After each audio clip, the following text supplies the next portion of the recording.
So, we now transition to the nightcap of what we had, last night.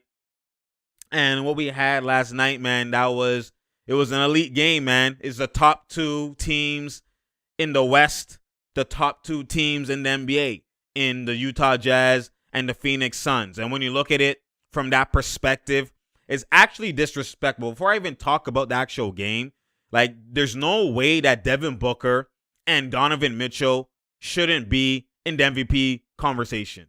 Like, it's getting out of hand. The way people move the goalposts is actually disrespectful.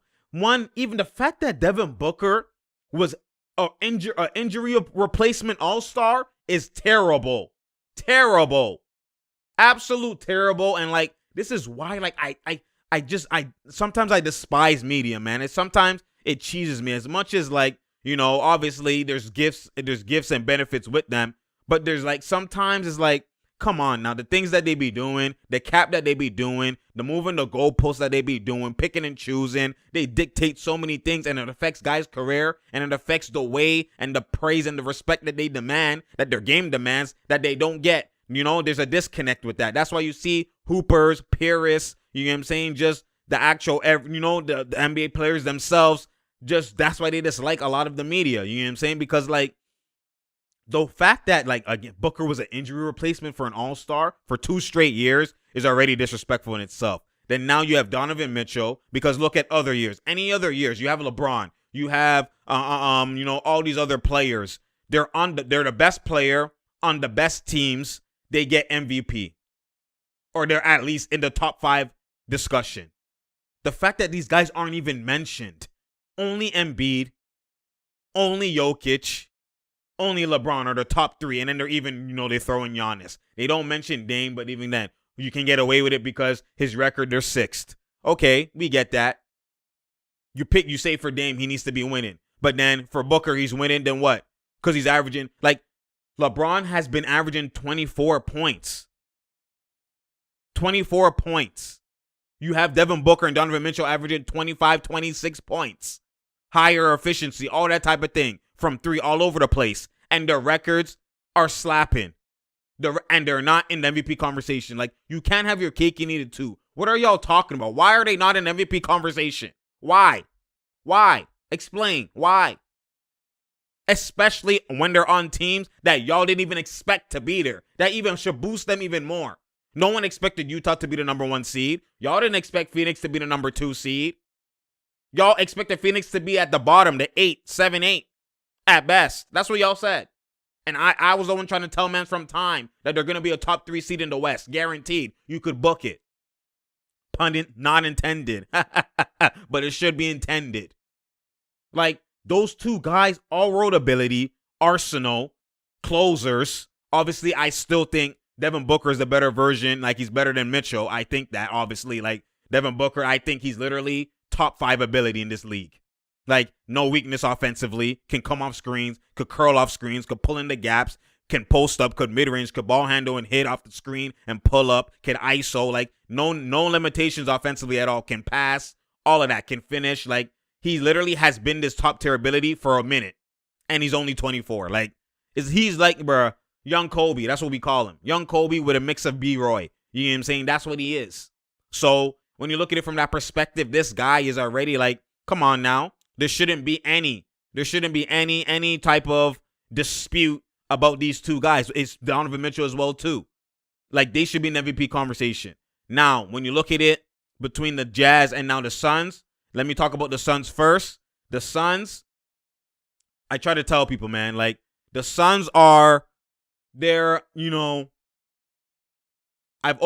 reasons why I've said they were going to be a top 3 seed because they cover all grounds. They're one of the teams that cover all grounds. And when I mean cover all grounds, they're more so, not exactly like the Nets, but they're like the Nets in a different way. The Nets are just, what I mean with the Nets is versatility, right?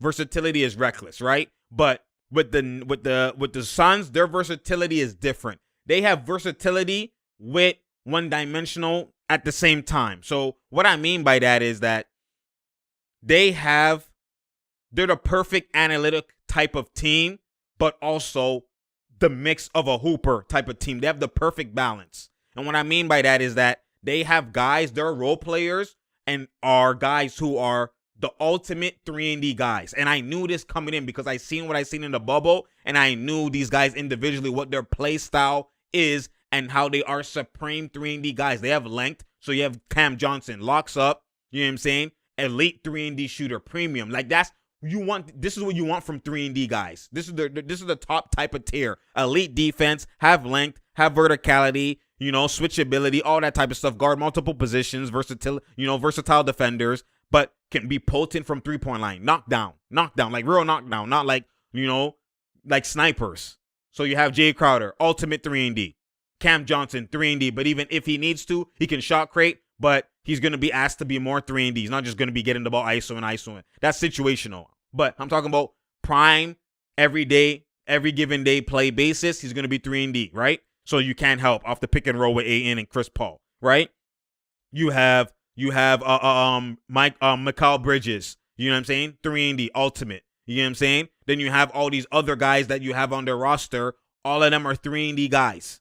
All of them, 3-and-D, all over the place, right? And I knew that already going in. Then now you add Saric off the bench, and he literally is a different version. He's like the Ibaka in that role where I could if you give it to me in the post, I could post hook, I could post fade, I could, bully in the paint and go up, and then I can pick and pop. I have that ability as well too. And then, you know what I mean? And then have verticality in the paint, so he's the backup big, right? A different big than what you see from Aiden. Aiden, again, he could even pick and pop too in the mid-range and stuff like that. Hit the 3 once in a blue moon, but mainly he doesn't need to. Pick and pop in the mid-range, could post up, and then athletic, he could do the Rudy Gobert all alleys all day, every day, and then rim protect. So you got that aspect. So they're defenders in their right from what you want from a big, and can score in that right. And then now you add the fact that you have those ultimate analytic 3-and-D guys. Then now you add the fact that you have 2 bona fide closers, 2 bona fide hoopers, 2 bona fide scorers in Chris Paul and Devin Booker. And that's the perfect balance because now every play, those 2 guys are involved. Every single play, because if those guys get in, they don't have a take, give it to Chris Paul. He creates, and y'all stay strictly to your spot-up situations. And I am the hooper, and I create, and I kill in the gaps, and you can't help now because those guys are hidden. You know what I'm saying? So now you have the perfect balance of hierarchy where it's Devin Booker, Chris Paul, and everybody else. There's no one who threats with them. There's no, I'm trying to ISO 2. I'm trying to do this. That's why you have an extreme ball movement. And then if not, those are the guys that create, and they're involved in every single play. So you're maximizing the hoopers. You're maximizing the hoopers because they're surrounded by the ultimate 3-and-D guys. It's the perfect balance, the perfect mix, and then not mix. And then when you stagger Chris Paul and Devin Booker's lineup, so one comes out, one is in. It's all world. It's all me. There's no mixing. It's all me and then you guys. You know what I'm saying? And then now Booker comes back into, in the second quarter or whatever. And then it's all me and then you guys. And when they're together, it's both of us and then you guys. So every play you're dealing with a superstar at hand, and then if you try to pad them, then now the shooters get their shots off of them. So that hierarchy is established. It's not like before sometimes with the Clippers where, you have so many hoopers, so many, guys who could score on their own. So you're not maximizing the output you're going to get from Kawhi and PG because sometimes, and a lot of times, they're not going to one more swing. These guys are going to get in, try to get buckets. That's also the problem what you see with the Celtics. That's what the problems that you see with so much hoopers. There's not a perfect balance in terms of the hierarchy because there's too many shot creators, right? And that's what you're seeing. And that perfect balance is, sometimes it affects, right? So that, that perfect balance with the Suns is what you're seeing. And that's why I knew this coming in. And that's why I knew they were going to be top 3 guaranteed because they literally are the perfect team in terms of, they're more closer to the Warriors those years, but with elite shot creators and closers. That's what they're more close to. So when you look at it from that perspective, I knew that they were going to be this because, again, you got to be able to read what's on paper and just know who is who and know what is what. And that's why I'm like, D-Book is elite. You know what I'm saying? And this is why I said, in the playoffs, someone's going to get a rude awakening. Like, you don't want to face these guys because, like, D-Book coming into a playoff situation he's not nervous. It's not one of those, like, young guys where it's like, oh, my God, what's going on? Like, he's been a top 5 scorer in this NBA for a minute. You know what I'm saying? Top 10. Like, he's not one of those that, he might, he's too young, he needs experience. He don't, because even if his palms are sweaty at any given moment, you have Chris Paul. Like, you have 2 closers. And that's why I more trust the Suns, and I think that they actually could make the finals. Like, people are sleeping. Like, they could actually make the finals this year. They can. They could catch you. Like, you better blow them out. You better blow them out. And even then, it's hard to blow them out. You know what I'm saying? Yes, they still need experience and stuff like that, but they're the perfect balance because you have Jay Crowder experience, right? You have Devin Booker is an anomaly. He's not a young gun like Chris and Neef. That's not what he is. He's not a young gun. The young gun he's a Jay-Z young gun. He basically that's a different type of game. It's a different type of a game, different type of experience that comes at hand. Like, you know what I mean? They don't need that much experience. They're born ready. You get what I'm saying? So you already know. And he's been a closer. Like, you seen what he did in the bubble, that basically every game was playoffs for them. You seen how he performed. Every game was playoffs. So now, and it's obviously different. It's different context in the real playoffs, but every game was basically playoffs. Then now you add the fact, right, with Chris Paul, we already know what he does. So that's not even a debate. That's not even a question. So, like, now even if Devin Booker at sometimes, his palms are sweaty or he's missing or whatever, or, Chris Paul is there. Don't worry, I got you. And that's why I trust them more than I would trust the Utah Jazz, as we now translate, because the Utah Jazz, man, like, when you look at it, I like I'm Donovan Mitchell. Obviously, you already know. I think he's Wade 2.0 in terms of the play style, in terms of everything, the athleticism. Like, he could be Wade 2.0. And, when you look at it from that perspective, like, and the reason why he's Wade 2.0 because of the shooting ability and the range, right? But the Wade 2.0, like, he has the perfect team around him. Now they changed their whole offense to up-tempo, a lot of shooting, a lot of threes, pacing and spacing. They're also kind of look like the Suns in their right. Those guys who shoot now have to be 3-and-D. They're not getting Bogdanovich before with ISO and Conley with ISO. They're not doing that as much. It's a lot of pick and roll with Ingles, with Bogdanovich, with Donovan Mitchell, with Jordan Clarkson, a lot of that. And then it's a lot of, pick and roll, and then you pick and choose. You pick your poison and you hit the shooters. And that's what it comes down to. There's just a lot of shooters, a lot of, just potent three-point shooting ability. And then Donovan Mitchell is the shot creator. Obviously, Jordan Clarkson can shot create with the bench and stuff like that. But when it comes down to it, Donovan Mitchell is the main superstar, all-star tier shot creator, right? Everybody else, they have elite shot creators like that can get buckets, like Bogdanovich, Jordan Clarkson, and stuff like that, Conley here and there. But all-world type of ability and closers and proven, they only have one. And that's where it more so it's harder to trust that in this day and age when you're facing other teams like the Suns, like literally what you seen last night in OT. It was literally Mitchell every time down the stretch trying to get a bucket versus you have Devin Booker, 3 plays he does. Then you have Chris Paul, 3-4 plays he does. That mix and that balance is literally in this day and age is a necessity. It's hard to do it with only one guy. It's rarely hard and rare to do that, right? You have to have multiple guys. And that's why, again, even with the Raptors, yes, they had one guy to do it. The only reason why they won that ring, right, with that Kawhi, the one guy being that main closer, was because the Golden State Warriors was injured. If the Golden State Warriors was healthy, again, it's going to come down to you have one closer in KD and then even Curry and stuff like that, multiple weapons down the stretch versus only one guaranteed, right? That's where it's like, it doesn't add up. You're most likely going to lose. You have to get lucky to be in that situation where that one could literally kill the others, and he has to go to a supreme advanced level to kind of fry those guys. And that's reminiscent of Dirk Nowitzki versus the Heat in the finals. People didn't really believe in that. That was an anomaly, right? Are you going to come in saying, Dirk Nowitzki is going to fry 3 all-stars, being one all-star, one closer type of guy, right? Is he going to fry those guys? And it's like, that's kind of, can you really bet on that?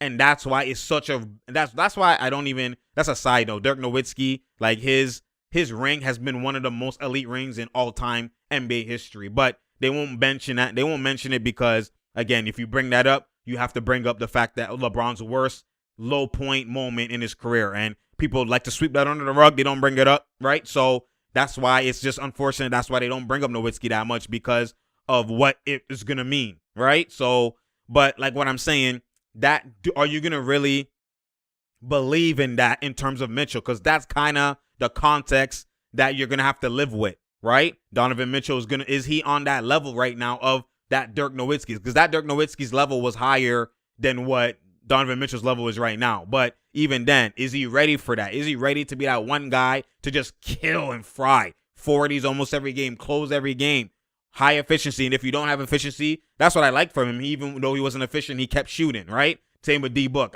Efficiency in playoff types of games, it matters, but it doesn't really matter. You have to fight through because there's going to be games where you're not efficient, right? But at the end of the day, can you fight through? Can you keep pushing? Can you keep, being aggressive? How do you look? How do you keep looking at the end? And that's what I like especially from Booker and Mitchell. I like that. I like the fact that their heads don't get down. Even if they keep missing, they keep going. How they look in minute 1 and when they're hot and how they look if they're not hot, it looks the same. You would never know they're not hot. You would never know they're not hot unless you were watching the whole game. That's that demeanor. That's that killer from both of them. That's that Kobe mind. They both have it. They have it. You know what I'm saying? So, Donovan Mitchell has it, but is it really it incomparable to the field versus the other ones? Is it to that high factor that you could beat those other guys even as the lone wolf? You know what I'm saying? And that's where it's not that I don't believe in the Jazz in terms of they're not nice. I don't believe that is, going to propel them over other teams when you have the Clippers and multiple all-stars or superstars. The Suns, the Clippers, the Lakers, stuff like that, right? So obviously healthy Lakers, right? You know what I mean? But they're still gonna get second round guaranteed. But it's just we gotta see who do they face matchup wise. A lot of that stuff has to play out for the Jazz. So that's why you see a lot of people not maybe believing in the Jazz to that magnitude and to that level. But it's not that I don't believe in them because of their play style or anything like that. It's just do they have is he that closer enough of that magnitude to really carry it to that level? You know what I'm saying? So when you look at it from that perspective, I still like the Jazz. I like Donovan Mitchell a lot, man. I do. I like his game a lot, man. And it's just those guys are MVP. They should be in the MVP conversation, bar none. I shouldn't have to say this to even enlighten people. Come on, people it's crazy, man. I know there's a lot of people that are MVP caliber this year, right? You haven't seen it like this in a while, right? Where this amount of names, but they should be amongst those names. They should be among those names, and they should be way higher than whatever they have them as. Way higher. They should be in the top 5, at least at worst top 10. Look at their records, and the fact that you didn't expect it. That's a boost. That's always a boost. You know what I mean? So you gotta love it. And at the end of the day, I just appreciate y'all. You already know what time it is when it comes to that. I hope a lot of y'all are liking the format. I know some of y'all are saying you like it and you're unaware at first and stuff like that. The breakdowns, it's not going to be as often, you know what I'm saying? But the breakdowns will happen and I'm going to do it. It will be because IGTV goes up to 15 minutes. So instead of me doing talking before and talking after, I'll just do strictly just the breakdown footage that normally 15 minutes, 10, 15 and a bit around there. And I'll normally do that and it will go straight to IG. So that way I'm not, that's why I want you YouTube guys, all of you guys here. I want y'all to support me and, go and follow me on IG. The breakdowns and just me talking about footages and pointing out things. Because I know a lot of y'all say the little things you don't see in a game, you would still like to see that often and stuff like that. And I'll still be able to do that. But it will go strictly to IG. It's not going to be posted on YouTube due to copywriting. You know what I'm saying? There's so much finessing I would have to do on YouTube to avoid the copyright. And there's no point wasting views on there and, on YouTube when I don't see nothing from it. I rather do it on IG. And that way it's a niche on IG where now you guys have to go and follow me. You know what I'm saying? You have to go and follow me and increase my followers and increase stuff like that. And that way I'm on IG and at least that IG breakdown, that's that niche. You know what I'm saying? Because a lot of the breakdowns have been only on YouTube and IG you don't see. And my following on YouTube is more engaging than IG, obviously. But I want y'all to bring that energy from YouTube and go transfer to IG. Follow me on both. If you don't have an IG, create it. How do you don't have an IG in 2021? Come on now, guys. You have to have an IG, even if it's a bot account. I don't care. Have an IG. Follow me. You know what I'm saying? Follow your boy. I appreciate y'all. Share, like, and subscribe. We out here. There's no doubt here and there's no drought here. Videos basically will be daily. You feel me? That's what it will be. As much as I can. You know what I'm saying? As much as I can. And we're going to ramp it up. Especially now, we got playoffs coming on and stuff like that. We're gonna ramp it up. You're gonna be hearing my takes on a lot of things, a lot of different people, a lot of different things as well, because I can cover more ground doing it this way. And then the breakdowns will be on IG. It might be late night. It depends on the time, because these videos take a lot of time and a lot of effort, right? So, I'm trying to grind for y'all and trying to get out there. There's no doubt here. There's no drought here. You feel me? So, again, I appreciate y'all. Share, like, and subscribe. I urge y'all, please share, like, and subscribe, man. You know what I'm saying? I'm trying to get out here as much as I can. You know what I mean? Spread the word, because at the end of the day, that all helps way more than y'all ever know. You know what I'm saying? I appreciate y'all every single time. And, we do this for y'all at the end of the day. We do this for y'all. So, you already know. Stay tuned. We know that this is what elite looks like in the grand scheme of everything. We about to see, man. We about to see. You already know. I appreciate y'all, man. You gotta love it. And also, too, I like how y'all give me insight to what y'all thinking, what your minds want, what y'all, what you think is elite. If you want this type of format, you want this or that or whatever, or what you want to, like, requested videos. All of those things. Like, keep commenting. I see everything, right? I see everything. Keep commenting. And, y'all give me insight to what I'm missing, to what's not going on. Like I said, as much as I have IQ, that's what I do. We all have IQ. That's what we do. You know what I'm saying? I need you. You feel me? So continue to keep commenting and tell me what elite looks like, and I'll apply it, obviously if it's warranted. And, I keep it into consideration and just apply it at the end of the day. You already know we a team, even though we a team. You know what I'm saying? I appreciate y'all, man. You already know. And I'm out, man. Also, as well, before I tried to end that, my bad, y'all. Before I'm fully out, all of these episodes, the full episode, if you're not able to just watch them in segmented parts on YouTube, they are in the link below. You know what I'm saying? They're on my Spotify or on my, on my podcast. Follow me on every platform, whatever platform you decide to choose where you watch your podcast. I should be there. You know what I'm saying? So just all you got to do is click the link, go to the actual podcast, and go ahead and listen to it. If you want to listen to it just where it doesn't cut out and it's just basically the full show, of me just talking, right? All of these combined. So go ahead and do that. And I appreciate y'all. You already know. Share, like, and subscribe. Spread the word. We trying to get out here. There's no doubt here, and there's no drought here. You feel me? I appreciate y'all, man. Always. You already know. And I'm out, man.